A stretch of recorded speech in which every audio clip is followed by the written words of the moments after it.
Hello friends, welcome back to my YouTube channel cricket with Logo. இன்றைக்கி வந்து மழை பெஞ்சு வந்து மேட்ச் இதாகிடுச்சு. டிசி vs எஸ்ஆர்ஹெச் மேட்ச் இன்றைக்கி மழை பெஞ்சு வந்து கேன்சல் ஆகிடுச்சு. ஆனால் வந்து நீங்கள் ஃபர்ஸ்ட் இன்னிங்ஸ் வந்து ஆடினாங்க இன்றைக்கி DC and super bowling by SRH. அவங்க bowling பற்றி சொல்லணும்னா வேர்ல்ட் கிளாஸ் bowlingனே சொல்லலாம். ஏன்னா அவங்க வந்து ஃபர்ஸ்ட் 6 ஓவர்ஸ்லேயே வந்து மேட்சே முடிச்சிடுவாங்கன்னு தான் சொல்லணும் ஆல்மோஸ்ட். ஏன்னா பயங்கரமாக போச்சு அந்த ஃபர்ஸ்ட் பவர் பிளே. நல்ல லிங்க்ஸ் எல்லாம் அடிச்சிருப்பாங்க. ஸோ ஆனால் இந்த எண்ட் வந்து 133 அடிச்சிருவாங்க. So Ashutosh Sharma and Tristan Stubbs வந்து ஒரு நல்ல ஃபினிஷ் கொடுத்துருப்பாங்க. அண்ட் விப்ராஜ் நிகம நடுவில் வந்து ஒரு 18 of 17 ஆடிட்டு போயிடுவார். ஸோ அதுதான் மேட்ச்சு. ஸோ இன்றைக்கி எதுவும் நடக்கலை, செகண்ட் இன்னிங்ஸ் நடக்கலை. So no result. ஆனால் எஸ்ஆர்ஹெச்சோட bowling பற்றி நம்ம பார்த்துடலாம். ஸோ எஸ்ஆர்ஹெச்சோட bowling பற்றி நான் சொல்கிறேன், ஒரே நிமிஷம் இருங்க. எஸ்ஆர்ஹெச் bowling பற்றி சொல்லணும்னா அவங்க ஃபர்ஸ்ட் பாலே வந்து விக்கெட் எடுத்துருவாங்க. ஃபர்ஸ்ட் பால் பேட் கமெண்ட்ஸ் வந்து நியூ பால் எடுத்துருப்பார் இன்றைக்கி. ஸோ அவர் வந்து ஒரு ப்ரில்லியண்ட்டான டெலிவரி போட்டிருப்பாரு. நீங்களே பார்க்குறீங்க, ஒரு perfect test match line and length போட்டிருப்பாரு. ஸோ அதில் தான் வந்து கருண் நாயர் ஆடுவார். கருண் நாயர் வந்து எஜ்ஜும் வாங்கிடுவார். நீங்களே பார்க்குறீங்க, எஜ்ஜும் வாங்கி அவுட் ஆகிடுவார். ஸோ அப்படி தான் போவோம் மேட்ச்சு. ஸோ ஃபஸ்ட்டு பாலே ஒரு விக்கெட்டு. நீங்களே பார்க்குறீங்க, அல்ட்ரா ஹெச்சில் வந்து ஒரு வேவ் வருது பாருங்கள். ஸோ அங்கே தான் வந்து அவுட் ஆகிட்டார். ஸோ ஒரு perfect test line length. So அதுலேயே வந்து அதுதான் வந்து sets the tone for the game.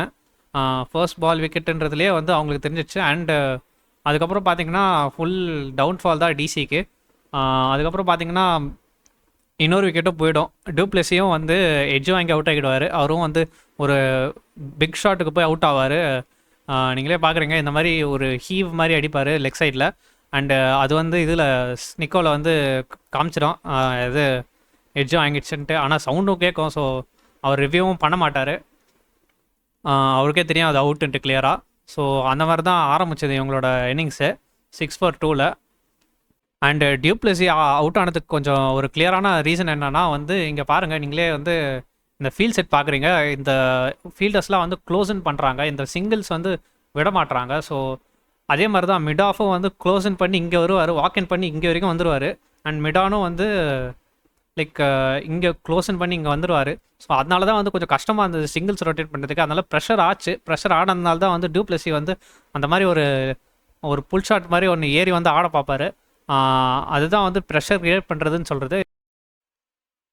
நீங்கள் பார்த்தீங்கனாலே தெரியும், இந்த ஷார்ட் மிட் விக்கெட்டும் ஷார்ட் கவரும் வந்து அப்படியே க்ளோஸ்இன் பண்ணுறாங்க. அதான் ஸோ பேட்ஸ்மேனுக்கு வந்து என்ன ஆகும்னா ப்ரெஷர் ஆகும். ஸோ அவரால் வந்து இந்த ரீஜனில் வந்து அடிக்கவே முடியாது. நீங்கள் பார்க்குறீங்க, இங்கேயும் ஒரு ஃபீல்டர் இருக்கார். ஸோ நீங்கள் வந்து இந்த ரீஜனில் தான் அடிச்சாகணும். ஸோ நீங்கள் வந்து ஒரு கட் ஷாட் மாதிரியோ இல்லை பாலை வந்து லேட்டாக ஆடி அந்த மாதிரி தான் ஆட முடியும். ஸோ என்ன ஆகும்னா வந்து பேட்ஸ்மேனுக்கு வந்து அந்த ப்ரெஷர் வரும்.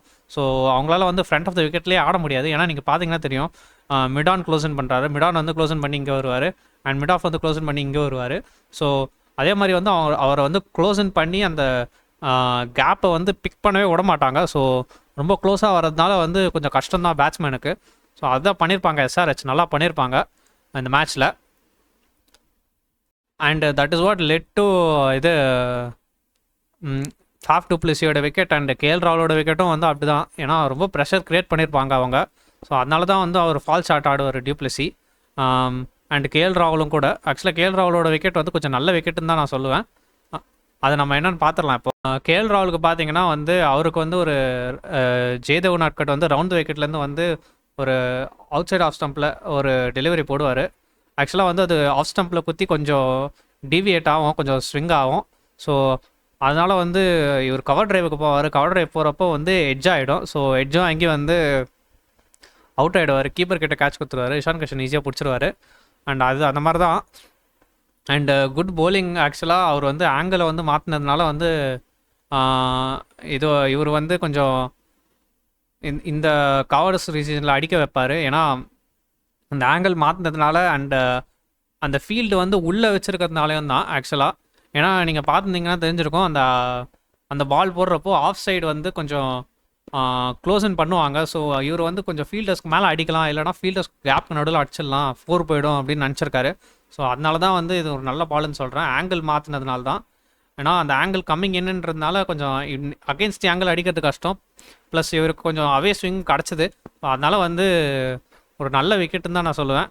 Good bowling by Jaydev Unadkat. So next பார்த்துலாம் நம்ம. இப்போ நீங்கள் பார்க்குறது வந்து பேட் கமெண்ட்ஸ் அவரோட லைன் அண்ட் லெங்க்ஸை பற்றி தான் பார்த்துட்ருக்கோம். அவர் பார்த்தீங்கன்னா வந்து பார்க்குறீங்க ஃபுல் அந்த லெங்க்த்து வந்து அடிச்சிருக்காரு, அந்த good length, heart length.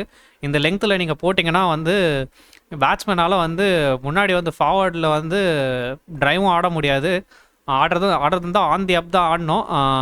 So அது கொஞ்சம் கஷ்டமான ஷாட் அது.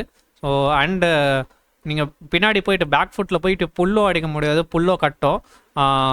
அதுதான் வந்து இந்த லெங்க்த்தை வந்து கொஞ்சம் நல்ல லெங்க்த்தாக இருக்க வைக்குது.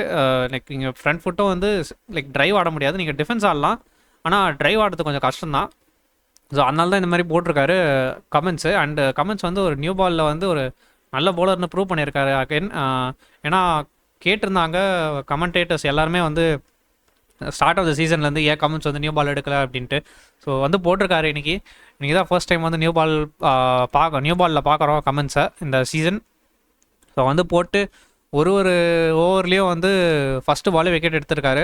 So good bowling by Cummins. And இந்த ஹார்ட் லெங்க்த்னால தான், இந்த ஹார்ட் லெங்க்த் போடுறதுனால தான் வந்து அவருக்கு விக்கெட்ஸ் நிறைய வந்திருக்கு. அண்ட் இது வந்து கருண் நாயரோட விக்கெட் எடுத்ததுக்கப்புறம் இந்த ப்ளூ பால் பார்த்தீங்கன்னா கருண் நாயரோட விக்கெட்டு. கொஞ்சம் அந்த test match line and length போட்டிருப்பாரு. ஸோ அதுதான். ஸோ இப்போ அப்புறம் நெக்ஸ்ட்டு நம்ம அப்படியே பார்த்துடலாம். நெக்ஸ்ட்டு பார்த்தீங்கன்னா வந்து பவர் பிளேயில் வந்து அவங்க ரொம்ப பேடாக பெர்ஃபார்ம் பண்ணுறாங்க. 26 for 4 நீங்களே பார்க்குறீங்க. ஸோ அதுதான். And last ball of the power பிளேயில் அக்சர் பட்டேல் வேறு வந்து ஒரு கேட்ச் கொடுத்துருவாரு.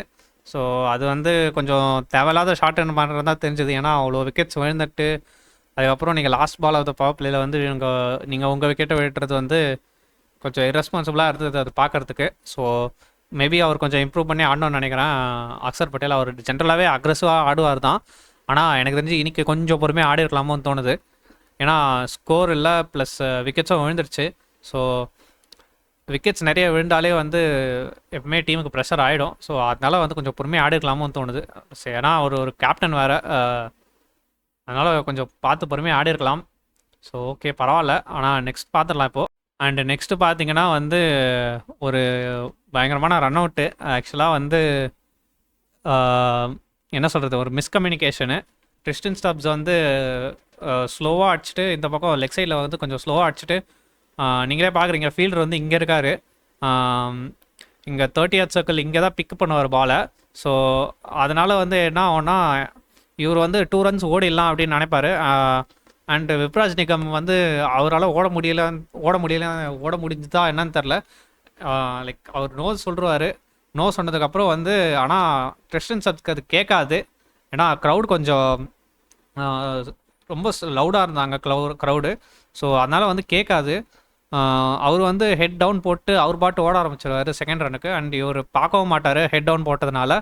ஸோ காலும் கேட்காதவருக்கு அவர் விப்ராஜையும் பார்க்கல. ஸோ வந்து ஓடி வந்துடுவார். ஓடி வந்ததில் வந்து 2 பேரும் ஒரே எண்ணில் மாட்டிப்பாங்க. அண்ட் ஈஸியான ரன் அவுட் அது. ஸோ அதுதான் நடக்கும். நீங்களே பார்க்குறீங்க 2 பேரும் ஒரே எண்ணில் நிற்கிறாங்க. ஸோ அதுதான். அண்டு இவர் வந்து இந்த க்ரீஸ்குள்ளே ஃபஸ்ட்டு போனதுனால வந்து ட்ரிஸ்டன் ஸ்டப்ஸ் வந்து சேஃபு. ஸோ விப்ராஜ் நிகம் தான் அவுட் ஆவார் அதில். ஸோ அதுதான் நடக்கும். அண்டு அது வந்து ஆக்சுவலாக வந்து ஒரு நல்ல ஃபீல்டிங் எஃபர்ட்னு சொல்லலாம் ஃப்ரம் அனிகேத் வர்மா. நீங்கள் பேட்ஸ்மேனோட மிஸ்டேக்குன்னு சொல்லுவீங்க நிறைய பேர், ஆனால் இது வந்து ஆக்சுவலாக வந்து ஒரு ஃபீல்டரோட ப்ரில்லியன்ஸ்ன்னு தான் நான் சொல்லுவேன்.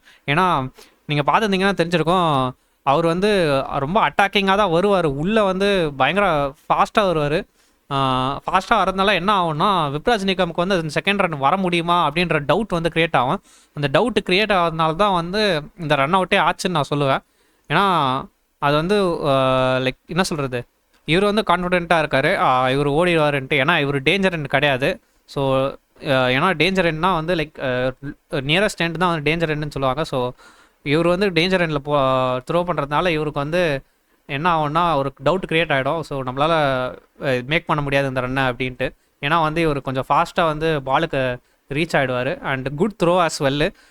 ஸ்ட்ரெயிட் டு த பவுலர் அவர் பார்த்துருவார் இந்த எண்டில் வந்து யாருமே இல்லைன்ட்டு. So good fielding by Aniket Varma. நான் அதுதான் சொல்லணும்னு நினச்சேன். அண்டு இதோட வந்து ஆக்சுவலாக எஸ்ஆர்ஹெச்சோட சீசன் வந்து முடிஞ்சிச்சு இந்த மேட்சோட.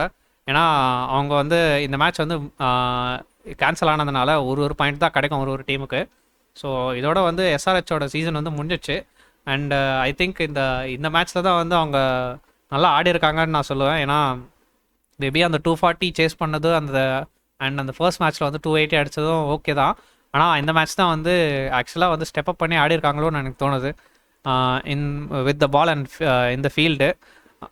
ஸோ அதான் சொல்லணும்னு நினச்சேன். அண்டு எஸ்ஆர்ஹெச்சோட சீசன் ஓவர் அண்டு இனிமேல் வர மேட்சஸ்லையாவது வந்து ஜெயிப்பாங்கன்னு நான் நினைக்கிறேன். ஸோ எப்படி போகுதுன்னு பார்க்கலாம் சீசனு. ப்ளஸ் இப்போது எல்லா டீம்ஸும் வந்து 16 பாயிண்ட்ஸ் எடுத்தால் கூட வந்து குவாலிஃபை ஆக முடியுமான்னு தெரில. ஏன்னா அந்த மாதிரி தான் இருக்குது டேபிள். ஸோ எப்படி போகுதுன்னு பார்க்கலாம் சீசனு. அடுத்து வர மேட்சஸ்லாம் வந்து பயங்கரமாக இருக்கும். ஸோ இதோட வீடியோ முடிச்சுக்கிறேன். அண்ட் இந்த வீடியோ பிடிச்சிருந்தால் லைக் பண்ணுங்கள். அதே மாதிரி உங்கள் ஃப்ரெண்ட்ஸ் யாராவது கிரிக்கெட் பார்ப்பாங்கன்னா அவங்களுக்கு ஷேர் பண்ணி விடுங்க. அண்டு மறக்காமல் சேனலை சப்ஸ்கிரைப் பண்ணுங்கள். அப்போ தான் நான் போஸ்ட் பண்ணுற வீடியோஸ்லாம் உங்களுக்கு வரும். ஸோ தேங்க்யூ, பாய்.